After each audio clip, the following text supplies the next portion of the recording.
नमस्ते प्यारे साथियों, आप सभी का अपने ही YouTube चैनल वेदर्शी नॉलेज सेंटर में हार्दिक स्वागत है। आइए जीवित पुत्रिका नमस्ते प्यारे साथियों श्रवण करें।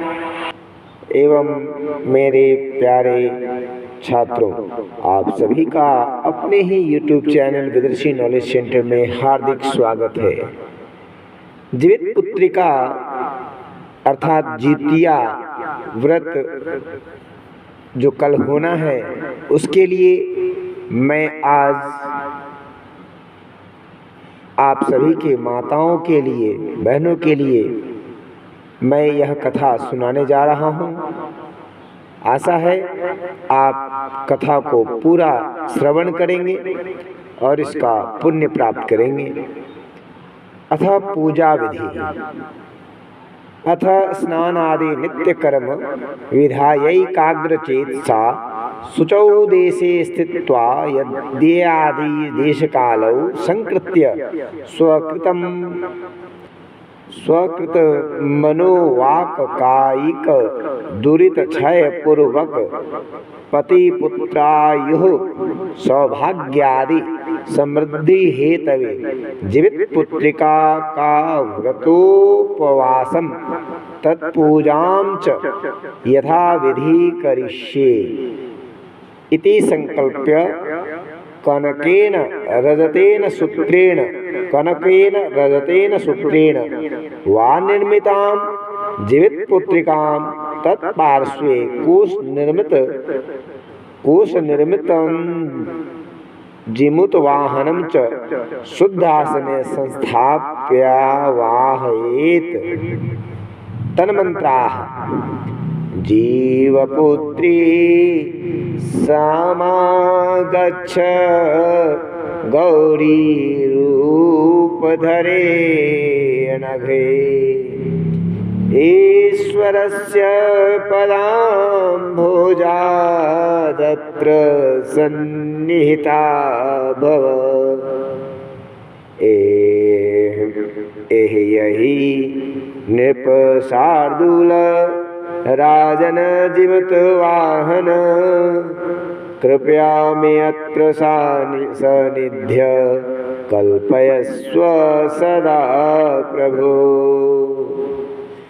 चिल्हि स्वस्थानतः शीघ्रं समागच्छ छात्र सुव्रते पूजार्थं कुरु सानिध्यं पतिपुत्रांश्च रक्ष मे।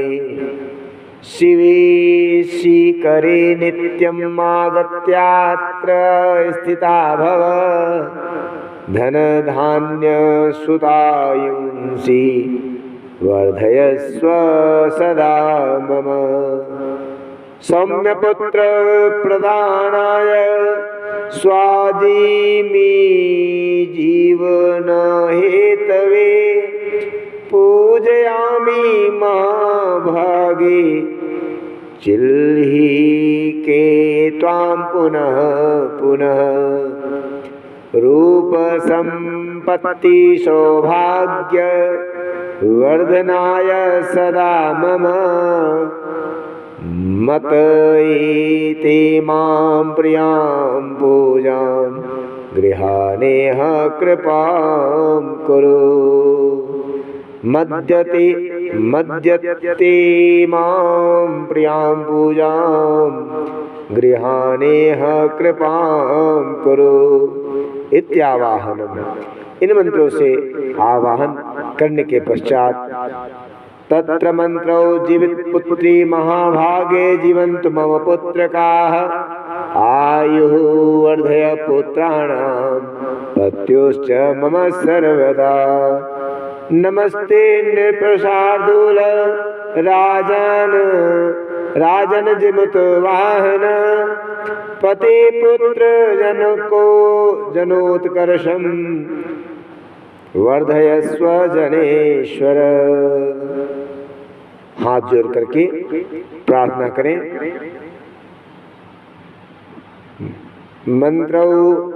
मंत्र है, 2 मंत्र हैं। प्रार्थना करने के जीमूत वाहन से प्रार्थना करने के जो 2 मंत्र हैं कुछ इस प्रकार हैं। सभी हाथ जोड़ लें, हाथ जोड़ करके प्रार्थना करें और श्रवण करें। नमस्ते जीवितपुत्री महाभागी जीवन्तु मम पुत्रकाः आयुर्वर्धय पुत्राणां पत्युश्च मम सर्वदा। नमस्ते नृप शार्दूल राजन जिमुतवाहन पते पुत्र जनोत्कर्षं वर्धयस्व जनेश्वर इति नमस्कृत्य बद्धांजलि कथा श्रवणं कुर्यात्। अब कथा श्रवण करेंगे और इति पूजा विधि समाप्त है। यही पूजा है और यही विधि है और इस प्रकार से अब कथा का श्रवण करें। ध्यान लगा करके हाथ में अक्षत पुष्प लेकर के आप सभी आँखों को बंद करके कथा का श्रवण करें। जीवित पुत्रिका व्रत कथा। एकदा मुनियः सर्वे नैमिषारण्यवासिनः प्रपञ्चुः कृपया सूतं लोकानाभिकाम्यया भविष्यन्ति कथं सूत बालकाश्चिरजीविनः दारुणेऽस्मिन् महाकाले संप्राप्ते तु कलौ युगे। एक बार नैमिषारण्य के निवासी ऋषियों ने संसार के कल्याणार्थ सूत जी से पूछा, हे सूत जी, कराल कलिकाल में लोगों के बालक किस तरह दीर्घायु होंगे सो कहिए। सूत उवाच द्वापरस्य युगस्यान्ते। सूत जी ने कहा, द्वापर युग का अंत और कलयुग का आरंभ था। उसी समय बहुत सी शोकाकुल स्त्रियों ने आपस में सलाह की किया इस काल में माता के जीवित रहते पुत्र मर जाएंगे। जब वे आपस में कुछ निर्णय नहीं कर सकी तब गौतमी जी के पास पूछने के लिए गई।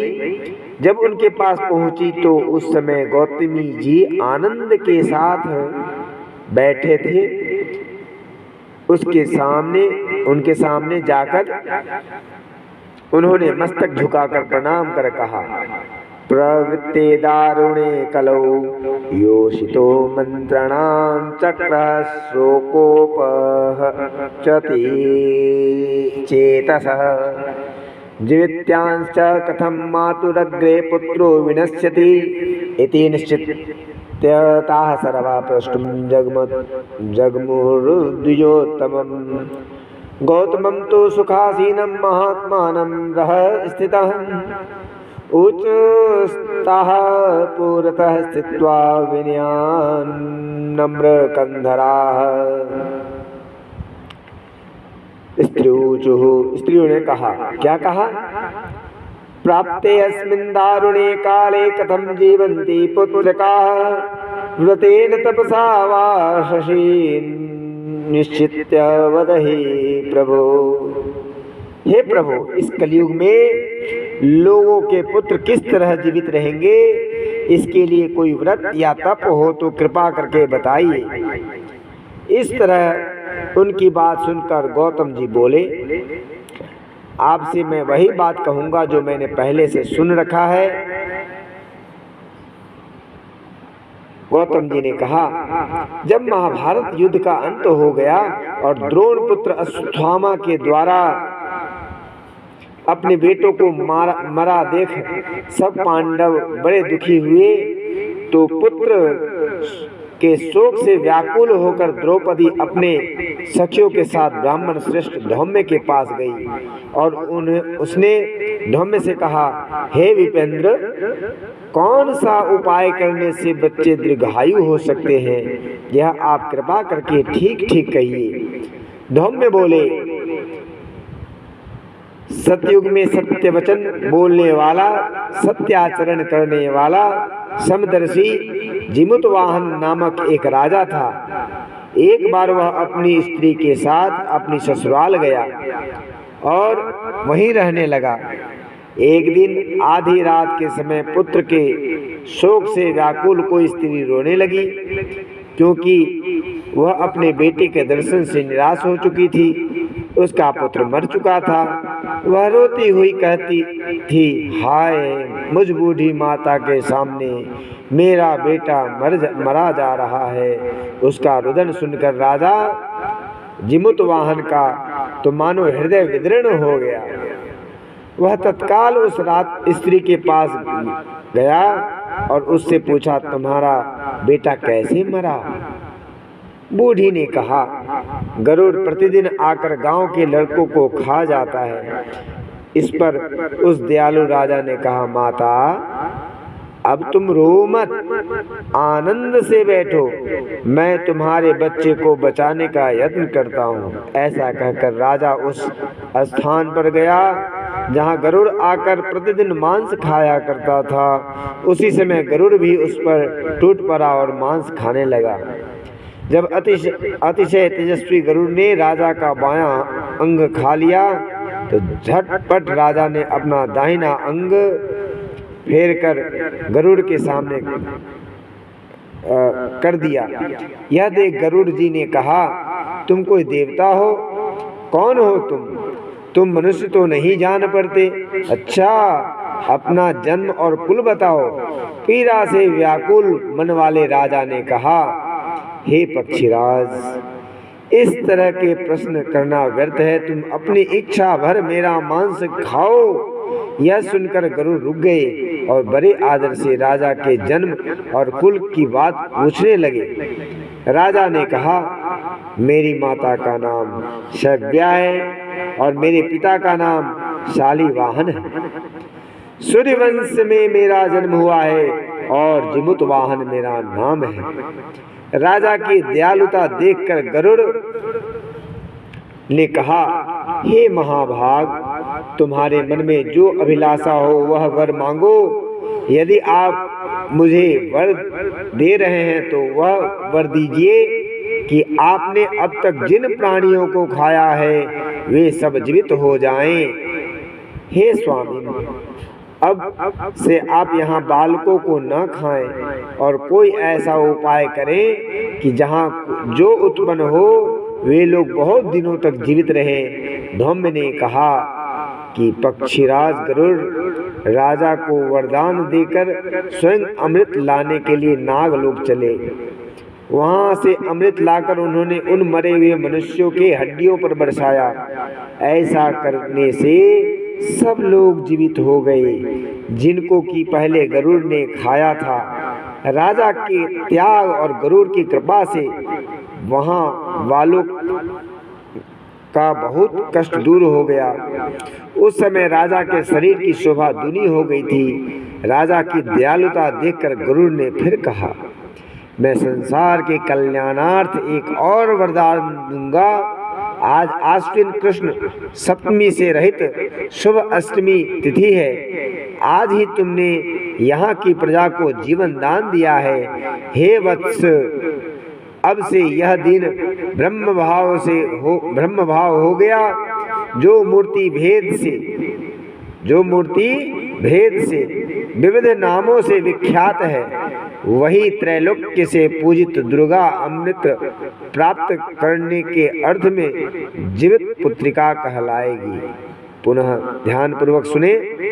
जो मूर्ति भेद से विविध नामों से विख्यात है, वही त्रैलोक्य से पूजित दुर्गा अमृत प्राप्त करने के अर्थ में जीवित पुत्रिका कहलाएगी। जो स्त्रियां उस जीवित पुत्रिका की और कोष की आकृति बनाकर तुम्हारी पूजा करेंगी तो दिनों दिन उसका सौभाग्य बढ़ेगा और वंश की भी बढ़ोतरी होगी।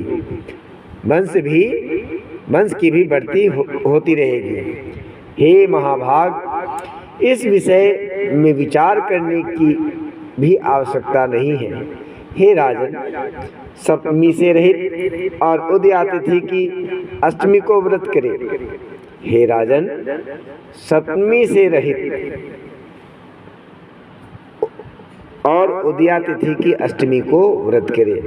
यानी सप्तमी विद्य अष्टमी, सप्तमी विद्य अष्टमी जिस दिन हो उस दिन व्रत न कर, सप्तमी विद्य अष्टमी जिस दिन हो उस दिन व्रत न कर, शुद्ध अष्टमी को व्रत करे और नवमी में पारण करे।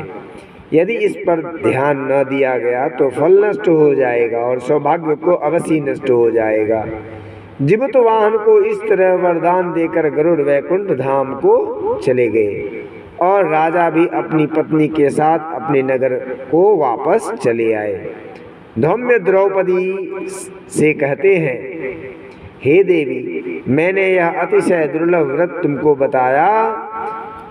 इस व्रत के करने से बच्चे दीर्घायु होते हैं। हे देवी, तुम भी पूर्वोक्त विधि से यह व्रत और दुर्गा जी का पूजन करो तो तुम्हें अभिलषित फल प्राप्त होगा। मुनिराज धम्म की बात सुनकर द्रौपदी के हृदय में एक प्रकार का कौतूहल उत्पन्न हुआ और पुरावसिनी स्त्रियों को बुलाकर उनके साथ यह उत्तम व्रत किया। गौतम ने कहा, यह व्रत और उसके प्रभाव को किसी एक चिल्ली सुन लिया, चिल्ह सुन लिया और अपनी सखी सियारिन को बताया, है ना, सियारिन को बतलाया। इसके बाद पीपल वृक्ष की शाखा पर बैठकर उस चिल्ली ने और उस वृक्ष के एक खोते में बैठकर सियारिन ने भी व्रत किया। फिर वही चिल्ली किसी उत्तम ब्राह्मण के मुख से यह कथा सुन आई और पीपल के खोते में बैठी हुई अपनी सखी को सुनाया। सियारिन ने आधी कथा सुनी थी कि उसे भूख लग गई और वह उसी समय सबसे भरे हुए शमशान में पहुंची। वहां उसे इच्छा भर मांस का भोजन किया और चिल्ली बिना कुछ खाए पिए रह गई और सवेरा हो गया। सवेरे वह गौशाला में गई और वहां गौ का दूध पिया। इस तरह नवमी को उसने पारण किया। कुछ दिनों बाद वे दोनों मर गए और अयोध्या में किसी धनी व्यापारी के घर में जन्मी। संयोग से उन दोनों का जन्म एक ही घर में हुआ, जिसमें सियारिन ज्येष्ठ हुई और चिल्ली छोटी। वे दोनों सभी शुभ लक्षणों से युक्त थी, इसलिए बड़ी लड़की काशीराज के और छोटी उनके मंत्री के साथ गार्हपत्य अग्नि के सामने विधि पूर्वक गाही गई। पूर्व जन्म के कर्मफल से वह मृगनयनी रानी हुई कि जिस किसी भी संतान को उत्पन्न करती वह मर जाती थी। और पूर्व जन्म की बातों को स्मरण करने वाला मंत्री की पत्नी ने अष्टवसुओं के सदृश तेजस्वी 8 बेटे उत्पन्न किए। सभी जीवित रह गए और अपनी बहन के पुत्रों को जीवित देखकर ईर्ष्यावश राज पत्नी ने अपने स्वामी से कहा, यदि आप मुझे जीवित रखना चाहते हो तो इस मंत्री के भी पुत्रों को उसी जगह भेज दो जहाँ की मेरे बेटे गए हैं, अर्थात इन्हें मार डालो। यह सुनकर राजा ने उस मंत्री के पुत्रों को मारने के लिए कई प्रकार के उद्योग किए, पर मंत्री पत्नी के जीवित पुत्रिका के पुण्य फल से बचा लिया। मंत्री पत्नी ने जीवित पुत्रिका के पुण्य बल से उसे बचा लिया। एक दिन राजा ने अपने आदमियों से उन पुत्रों का सिर कटवाकर पिटारी में रखवाया। वह पिटारी उनकी माता के पास भेज दिया, किंतु वे 8 सिर वेश कीमती जवाहरात हो गए और भले चंगे वे 8 लड़के अपनी माता के पास वापस चले गए। उनको जीवित देखकर राजपत्नी को बड़ा विस्मय हुआ। अंत में वह मंत्री की पत्नी के पास आई और उसने पूछा, बहन, तुमने कौन सा ऐसा पुण्य किया है जिससे बार बार मारे जाने पर भी तुम्हारे बेटे नहीं मरते? इस पर मंत्री की पत्नी ने कहा, पूर्व जन्म में मैं चिल्ली थी और तुम सियारिन। तुमने हमने और तुमने साथ साथ जीवित पुत्री का व्रत किया था। तुमने व्रत के नियमों का भली भांति पालन नहीं किया था और मैंने किया था। इसी दोष से हे बहन, तुम्हारे बेटे नहीं जीते हैं और राजरानी, अब भी तुम उस जीवित पुत्री का व्रत को करो तो तुम्हारे बेटे दीर्घायु होंगे। मैं तुमसे सच सच कह रही हूँ। उसके कथनानुसार रानी ने व्रत किया, तभी से उसके कई बेटे सुंदर और दीर्घायु होकर बड़े बड़े राजा हुए। सूत जी कहते हैं कि सब प्रकार का आनंद देने वाला मैंने यह दिव्य व्रत बतलाया। स्त्रियां चिरंजीवी संतान चाहती हो तो वे विधि पूर्वक यह व्रत अवश्य करें।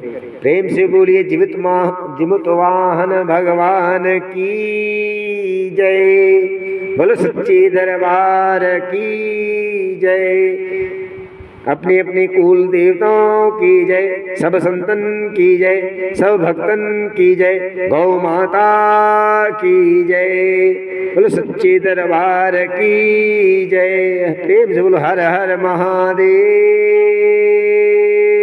की जय। सभी को धन्यवाद।